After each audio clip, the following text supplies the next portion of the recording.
Les travaux avancent dans ce chantier à 45 km du Caire. Voulu par les autorités égyptiennes, c'est une toute nouvelle capitale qui s'apprête à sortir des sables du désert. Au programme, hôtel de luxe, quartier résidentiel huppé, un aéroport moderne et une tour de 345 mètres.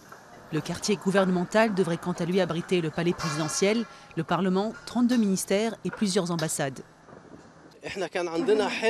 Nous avions un rêve très urgent de sortir à l'extérieur de la capitale administrative et à l'extérieur du Caire.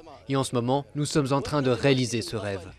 La nouvelle capitale est censée être opérationnelle dès 2019 et accueillir progressivement plus de 6 millions d'habitants. Les autorités disent vouloir répondre au surpeuplement du Caire, connu pour ses embouteillages. Mais le projet peine à convaincre les urbanistes qui y voient un projet trop similaire aux autres villes nouvelles construites en Égypte depuis les années 60. Le pays en compte déjà une trentaine, excentrées, souvent chères et dépourvues de transports publics pratiques.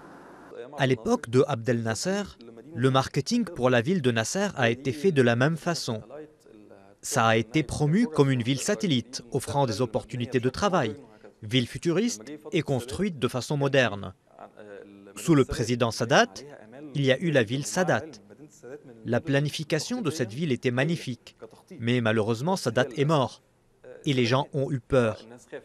La ville était en son nom et après sa mort, plus personne ne voulait s'y impliquer. Sous le président Moubarak, il y a eu l'idée du nouveau Caire. 4 millions d'habitants devaient initialement peupler le nouveau Caire, une ville construite au début des années 2000. Mais seulement 1,5 million y vivent actuellement.